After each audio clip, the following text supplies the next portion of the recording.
45 years ago, a single piece of legislation ignited the greatest renaissance of U.S. innovation in American history.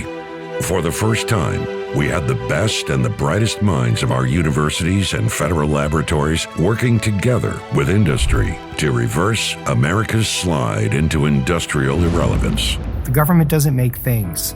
You don't get products and services from your government. They don't compete with private industry. Before Bayh-Dole was enacted in the late 1970s, only 55 U.S. universities had even received one single patent. 30 years later, that number had increased fivefold.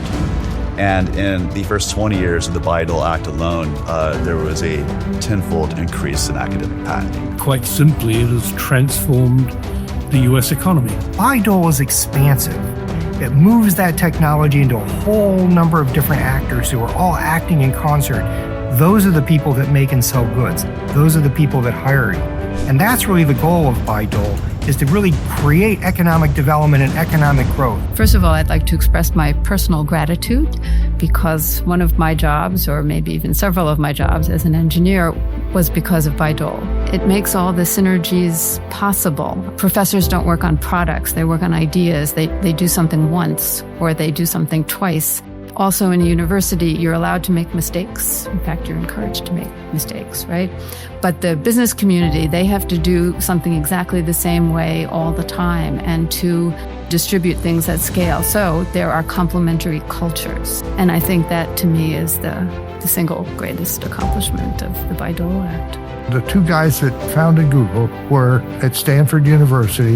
The patent was owned by Stanford, licensed under the Bayh-Dole Act. They took that patent and turned it into the company that Google is today. One of my colleague universities is Georgetown University, and years ago they had a researcher that invented what is commercially available as Allegra.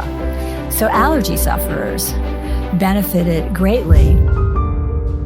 What's brilliant about the Bayh-Dole Act is that it leverages people's natural instincts to try and make money for the benefit of humanity. I've been on a mission, and the mission's really get the next generation to understand this and to get to know this, that they have this right and that they're doing this. And that when you do a PhD or you do an MD, you know, that we need to learn about this aspect. So it's not just publish or perish, but it's also, you know, patent and flourish. It's interesting to reflect on, you know, education and technology transfer. You know, when we share knowledge with others, that's education.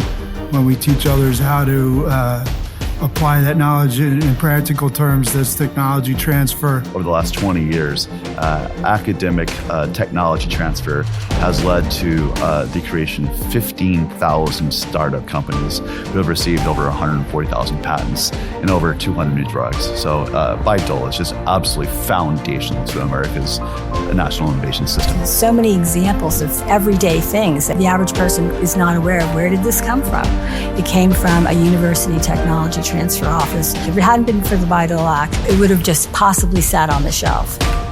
Bayh-Dole is one of the first statutes that emphasized making things in America.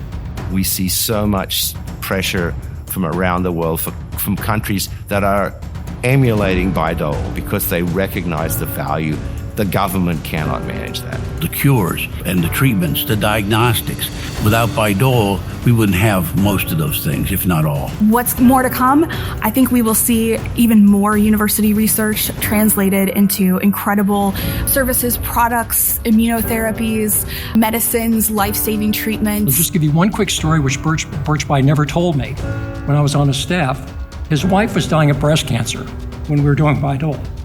And she was out at the National Institutes of Health getting some experimental therapies. And she knew it was too late for her. But she also realized that these things would never become available because they were not going to be commercialized. And she said, Birch, you've got to do something. Now, that's the kind of person he was, but that was the driver of Bayh-Dole because he knew firsthand that if you don't get these things out, other people like Marvella Bayh were going to be needlessly dying and suffering. And that benefits no one. You know, I had my successes, I had my failures, but being able to look and take our research that we did under federal dollars and take it forward, Bayh-Dole allowed that. And so I always appreciate that. This piece of legislation is an amazing piece of legislation. I don't think it needs to be amended or anything else. Just leave it alone, protect it. Bayh-Dole is critical to the future of the United States and to the future of innovation. I very much believe in the mission and the vision, getting great ideas out of the lab and into the world where they can make the world a better place.